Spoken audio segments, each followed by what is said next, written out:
Bro, lo tahu nggak sih rasanya kalau tim favorit lo main tapi kayak kehilangan nyawanya? Gue serius bro, bayangin aja, Manisa BBSK yang biasanya garang banget, tiba-tiba dibantai 3-0 sama Yunus Emre. Dan yang bikin makin gila, pelatih lawannya sendiri yang ngomong blak-blakan. Tanpa Mega, Manisa kehilangan jiwanya. Gila kan?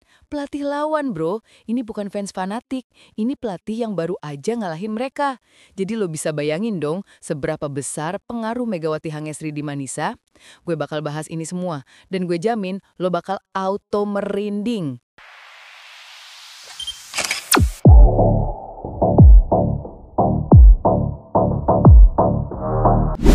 Sebelum lanjut, gue mau minta tolong nih bro. Kalau lo suka konten kayak gini, tolong banget like video ini, subscribe channel 3 menit, dan jangan lupa drop komen lo di bawah. Soalnya support lo itu yang bikin gue semangat terus bawain berita-berita seru kayak gini. Yuk bantuin channel ini makin gida. Oke bro, jadi ceritanya gini. Yunus Emre baru aja menang telak 3-0 lawan Manisa BBSK di Liga Turki. Harusnya kan pelatihnya, Selen Erdem, bangga-banggain timnya, pamer strategi, pamer kekuatan pemain. Tapi yang terjadi malah sebaliknya bro. Dia malah ngomong jujur banget yang bikin semua orang melongo. Mega itu roh tim mereka. Tanpa dia, permainan Manisa kehilangan arah. Gitu katanya. Lo bayangin gak sih, ini pelatih yang baru aja ngalahin Manisa loh. Tapi dia sendiri yang ngakuin kalau kemenangannya itu ya karena Mega gak main. Gue jujur aja bro, gue jarang banget denger pelatih sekali berdia ngomong sejujur ini. Biasanya kan pelatih tuh pede-pede aja, bilang timnya hebat. Tapi Selen Erdem ini beda. Terus bro, Selen Erdem ngelanjutin lagi pengakuannya. Dia bilang dia sendiri sampai nggak percaya lihat Manisa main hari itu. Biasanya mereka agresif dan sulit dibaca, tapi hari ini seperti tim lain, katanya. Lo ngerti kan maksudnya? Ini kayak lo lagi lawan musuh bebuyutan yang biasanya sangar abis, tapi tiba-tiba dia main lemas gitu. Erdem mengaku dia kaget sendiri, soalnya Manisa yang biasanya susah banget ditaklukkan, tiba-tiba jadi kayak tim yang baru belajar main volley, dan dia langsung nyebutin Mega sebagai faktor utama kenapa Manisa berubah drastis. Bro, ini bukan spekulasi lo ya, ini pengakuan langsung dari pelatih yang udah berkali-kali nadepin Manisa. Dia tahu persis gimana bedanya Manisa pas Mega main sama pas Mega gak main. Dan bedanya itu parah banget bro. Nah, yang bikin makin seru nih bro, pas konferensi pers, Selen Erdem malah makin tegas. Dia gak mau bohong-bohongan atau diplomatis kayak pelatih lain. Manisa itu kuat karena Mega. Tanpa dia, sistemnya runtuh. Ucapnya tanpa ragu. Gue suka banget sama sikap dia yang gak munafik gini bro. Soalnya di dunia olahraga profesional, jarang banget lo nemu orang yang mau ngaku kalau lawannya emang lagi lemah. Biasanya kan pada bilang, kami main bagus, strategi kami jalan sempurna. Padahal semua tahu lawannya lagi kacau. Tapi Erdem malah bilang terus terang kalau Manisa lagi gak dalam kondisi terbaik. Dan langsung deh komentarnya viral di media Turki dan Indonesia. Yang bikin makin menarik nih bro, ternyata pernyataan Selen Erdem ini bikin fans Manisa terharu banget. Soalnya mereka nggak nyangka pelatih lawan bakal memuji Mega setinggi itu. Saya justru kasihan melihat mereka main tanpa Mega, terlalu bergantung padanya, kata Erdem lagi. Lo bayangin dong perasaan fans Manisa dengernya. Di satu sisi mereka sedih karena timnya kalah, tapi di sisi lain mereka bangga karena pemain mereka dapat respect sebesar itu dari pelatih lawan. Banyak fans Manisa yang nge-tweet dan bikin status nostalgia soal aksi-aksi Mega. Ada yang upload video highlight Mega, ada yang bikin thread panjang soal kenapa Mega itu penting banget buat Manisa. Pokoknya banjir emosi deh bro. Gue sendiri baca-baca komentarnya sampai terharu. Soalnya lo bisa ngerasain banget gimana fans itu kangen sama pemain favorit mereka.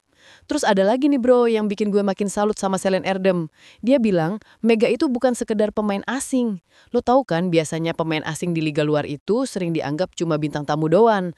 Datang, main bagus, terus pulang. Tapi Mega beda bro. Menurut Erdem, Mega itu pemain langka yang bisa menyatu sama budaya Turki. Dia bukan cuma bintang, dia limpinan. Saat dia tak di lapangan, semua terlihat kehilangan arah. Katanya penuh hormat. Gue jujur merinding denger ini bro. Soalnya gak empang lo buat pemain asing bisa diterima sampai segitunya sama pelatih lokal. Apalagi sampai dibilang pemimpin dan jiwa tim. Gak cuma pelatihnya aja nih bro yang ngomong gini. Pemain-pemain Yunus Emre juga ngaku loh. Salah satu middle blocker mereka bilang kalau Mega main hasilnya mungkin beda. Bayangin ya bro, mereka baru aja menang 3-0 tapi mereka sendiri yang ngaku kalau kemenangannya itu beruntung banget karena Mega gak main. Dan pas ditanya soal ini, Selen Erdem cuma senyum-senyum terus bilang itu fakta yang sulit dibantah. Bro, ini tingkat kejujuran yang gue hormatin banget.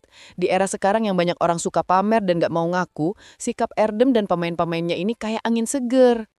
Nah, setelah semua pernyataan Selen Erdem ini keluar, media Turki langsung heboh nih bro.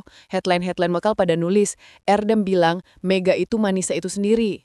Lo bayangin gak sih gimana bangga dan terharunya fans Indonesia baca berita kayak gini? Pemain kita dipuji habis-habisan sama media dan pelatih lawan di liga sekelas Turki. Dan yang bikin makin epic, hashtag Mega Effect kembali trending di Twitter Turki.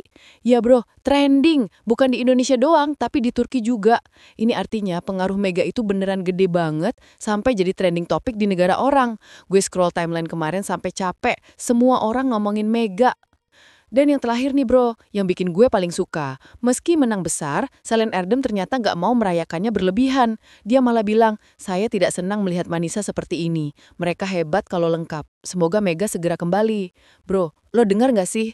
Ini pelatih yang baru aja ngalahin lawannya, tapi dia justru mendoakan lawannya bisa lengkap lagi. Ini level sportivitas yang beneran tinggi banget. Dia nggak mau menang kalau lawannya lagi loyo. Dia mau ngalahin Manisa yang terbaik, yang lengkap, yang ada Meganya. Dan fans pun langsung terharu dengar penghormatan dari pelatih rival ini. Banyak yang komen kalau Selen Erdem ini contoh pelatih yang benar-benar punya integritas dan respect tinggi ke olahraga. Gue sendiri salut bro. Jadi gitu bro cerita lengkapnya soal pengakuan mengejutkan dari pelatih Yunus Emre tentang Megawati Hangestri. Gue harap lo pada ngerti sekarang betapa besarnya pengaruh Mega di Manisa, sampai-sampai pelatih lawan aja ngaku terus terang. Ini bukan soal skill volley, tapi soal kepemimpinan, karakter, dan pengaruh yang bikin satu tim bisa hidup atau mati. Terima kasih banyak udah nonton sampai habis bro. Kalau lo suka konten kayak gini, jangan lupa like, subscribe channel 3 menit, dan jangan lupa drop komen lo di bawah. Soalnya support lo itu yang bikin gue semangat terus bawain berita-berita seru kayak gini. Yuk bantuin channel ini makin gede. Oke bro, jadi gitu tadi ya, cerita lengkapnya soal pengakuan mengejutkan dari pelatih Yunus Emre tentang Megawati Hangestri. Gue harap lo pada ngerti sekarang betapa besarnya pengaruh Mega di Manisa, sampai-sampai pelatih lawan aja ngaku terus terang. Ini bukan soal skill volley, tapi soal kepemimpinan, karakter, dan pengaruh yang bikin satu tim bisa hidup atau mati. Terima kasih banyak udah nonton sampai habis ya. Jangan lupa like, subscribe, dan tinggalin komen lo. Mau bahas pemain favorit lu atau berita voli lainnya yang pengen gue ulas? Tulis aja di kolom komen. Sampai jumpa di video berikutnya ya bro. Stay epic!